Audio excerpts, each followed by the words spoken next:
Okay, this presentation is about the importance of addressing social and emotional needs in education by Brianne Sturgis. This is for assignment number 1 in week 1.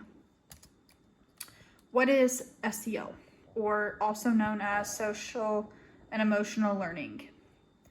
Well, it is the ability to learn how to control emotions and feelings within yourself.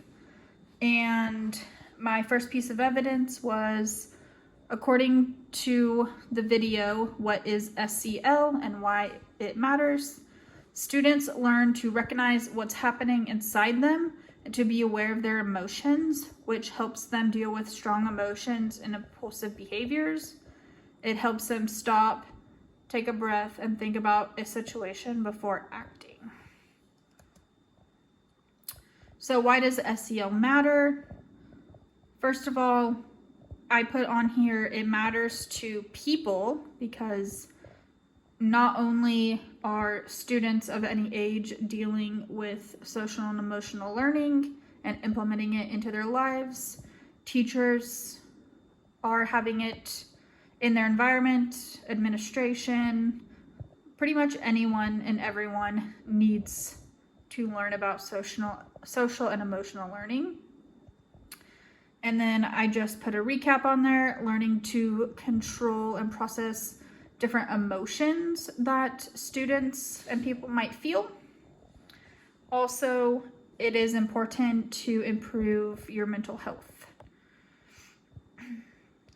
It is important that students can understand their emotions that they're feeling and how to either calm themselves down, find something that makes them happy, learn some self-management, self-regulation techniques.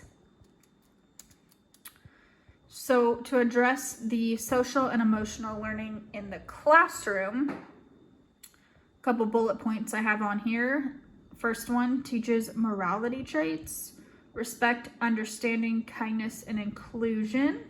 So as these students are learning social and emotional learning techniques when they're younger, they can learn how to respect others that are in the classroom. They can respect other people's property.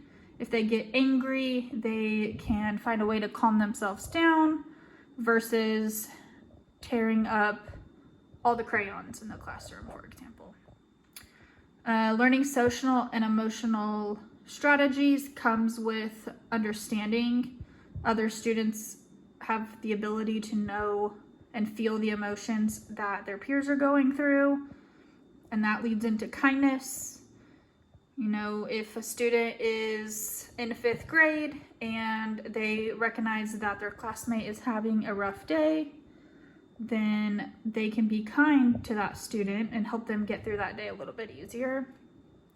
And then kindness feeds into inclusion, where all students should feel included and understood in the classroom, among their peers, on campuses, etc. My second bullet point is important to start with pre-K. It is very important to start teaching social and emotional learning behaviors when they're younger. It instills that in them when they're 4 or 5 years old, and then they can carry that through the rest of their high school, college, and adult years. And some other examples I put on here are sharing, awareness, and self-control, referring to their emotions. Moving on to high school age students. This is what I teach, so this kind of resonated with me more. The older the students, you would think they have a better idea on social emotional learning, but unfortunately they don't, and they still need to have those lessons addressed in the classroom. So the first example was, even though the students have been in school probably learning this for several years, the pressure changes when they get to high school.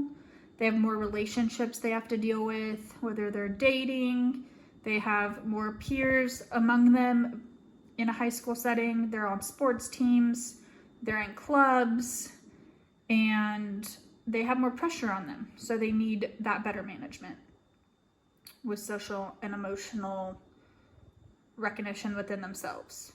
Also, in high school, I personally see that these students are more aware of life situations and what's happening in the world and the town or county around them.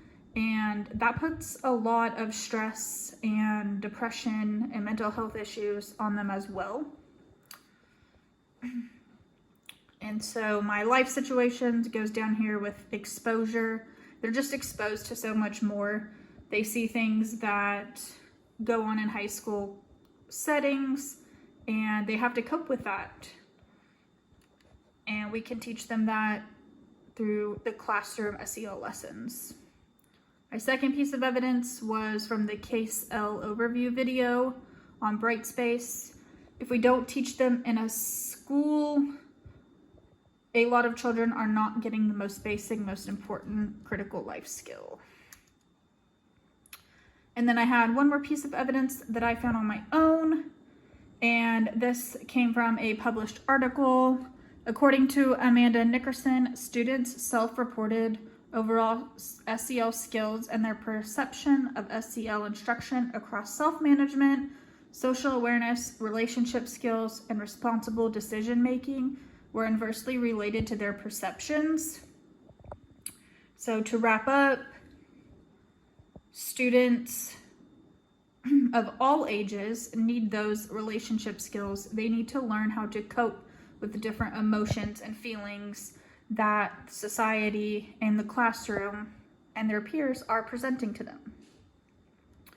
And then I have my works cited on here. And thank you. Have a good night.